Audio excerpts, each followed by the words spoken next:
লহয় লহৰি হিলৰে ঘাগৰিয় লহয় লহৰিয়া। ব্ৰিটিছৰ শাসনকালত লামন হাজৰিকা বুলি এজন শদিয়ালে দাৰোগা আহিছিলে আৰক্ষী বিষয়া। আহোম সম্প্ৰদায়ৰ ৰাইজে সংক্ৰান্তিত বিহু মনাৰ পাছত আকৌ বহাগৰ প্ৰথম বুধবাৰটোত পূজা দেওশাল কেইখনক সন্মান দি গাই থকা হয়। বোকা গাই থাকোঁতে শৰাইখন দিয়ে গৃহস্থ থৰুগী যে সৰজিলে হুৱে হুৱে গীতকো তেওঁৱে সৰজিলে গৈছে। নমস্কাৰ, মই শিল্পী শিখা বৰুৱা। সকলোকে ৰঙালী বিহুৰ শুভেচ্ছা জনাইছোঁ। আৰু যে মই কৈছিলোঁ ভিডিঅ' এটা প্ৰস্তুত কৰিছোঁ, গধূলি আপলোড কৰিম বুলি। হয়, সেই ভিডিঅ'টো মই আপোনালোকৰ মাজলৈ লৈ আহিছোঁ। আজি মোৰ দেউতাই ক'ব যে শদিয়া বিহু হুঁচৰি আৰু চাৰিশাল গোসানী থান এই সম্পৰ্কে দেউতাই সবিশেষ জনাব। তেতিয়াহ'লে ভিডিঅ'টো আহকচোন আৰম্ভ কৰোঁ। আৰু আপোনালোকে ভিডিঅ'টো শেষলৈ চাব। যদি কিবা আপোনালোকৰ মাজতো সন্দেহ থাকে প্ৰশ্ন কৰিবও পাৰিব। আৰু আপোনালোকে যাতে একো বিতৰ্ক নকৰে, কিবা তাতে ভুল হ'বও পাৰে।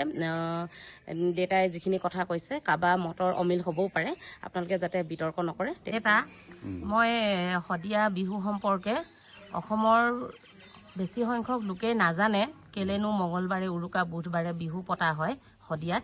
সেইটো বিষয়ে আপোনাক সুধিম আজি। আপুনি ক'ব যিটো জানে। আৰু অসমৰ ৰাইজক মই জনাব বিচাৰোঁ যে আমাৰ শদিয়াত মঙলবাৰে উৰুকা বুধবাৰে বিহু কিয়নো পতা হয়, এই বিষয়ে আপুনি কওকচোন।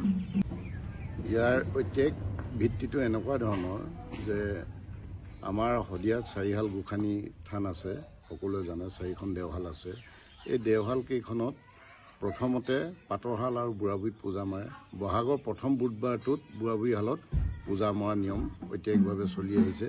কেতিয়া কিমান দিনৰ পৰা চলি আহিছে এইটো জনা নাযায়, কিন্তু পুৰুষানুক্ৰমে ঐতিহাসিকভাৱে চলি আহিছে। গতিকে এই বহাগৰ প্ৰথম বুধবাৰটোত পূজা মৰা হয় কাৰণে সেই প্ৰথম বুধবাৰত পূজা মৰাৰ পাছতে শদিয়াত বিহু পালন কৰা হয়। সেইকাৰণে শদিয়াত বুধবাৰে গৰু বিহু আৰু মঙলবাৰে উৰুকা, অৰ্থাৎ প্ৰতিটো বছৰতে বহাগৰ প্ৰথম বুধবাৰটোত গৰু বিহু হ'বই। কাৰণ প্ৰথম বুধবাৰটোতে বহাগৰ প্ৰথম বুধবাৰটোতে যিহেতুকে বুঢ়াবুঢ়ী শালত বা শালকেইখনত পূজা মৰা হয়।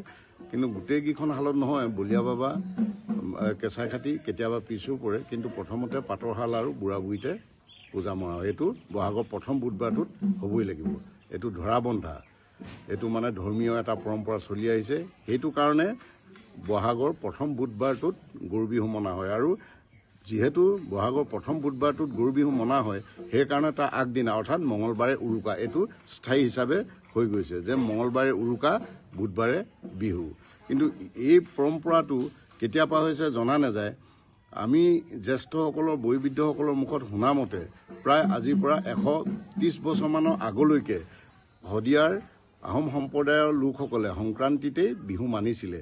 কিন্তু সংক্ৰান্তিত বিহু মনাৰ পাছতো আকৌ যেতিয়া প্ৰথম বহাগৰ বুধবাৰটোত পূজা মৰাৰ লগে লগে আকৌ বিহু মানিবলগীয়া হয়। গতিকে আহোম সম্প্ৰদায়ৰ ৰাইজৰ এটা সপ্তাহতে বা কেইদিনমানৰ পাছতে দুবাৰ বিহু মানিবলগীয়া এটা অসুবিধা হৈছিলে। গতিকে সেই অৱস্থাটো দেখি ব্ৰিটিছৰ শাসনকালত লামন হাজৰিকা বুলি এজন শদিয়ালে দাৰোগা আহিছিলে আৰক্ষী বিষয়া।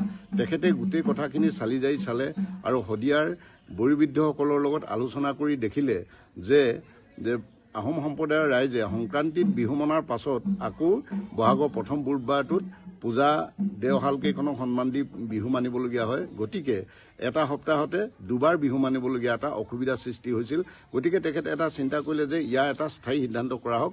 সেইকাৰণে যিহেতুকে বহাগৰ প্ৰথম বুধবাৰটোত গৰু বিহু হ'বই, পূজা মাৰিবই, পূজা মৰাৰ পাছত যিহেতু গৰু বিহু পাতিবই দেউৰীসকলে বিশেষকৈ, গতিকে ইয়াকে এটা সিদ্ধান্ত লৈ তেওঁ কি কৰিলে যে বহাগৰ প্ৰথম বুধবাৰটোত যেতিয়া পূজা মাৰিবই তেতিয়াই যেতিয়া বিহু পাতিবই লাগে আকৌ, গতিকে মঙলবাৰে উৰুকা কৰি বহাগৰ প্ৰথম বুধবাৰটো গৰু বিহু কৰি দিলে।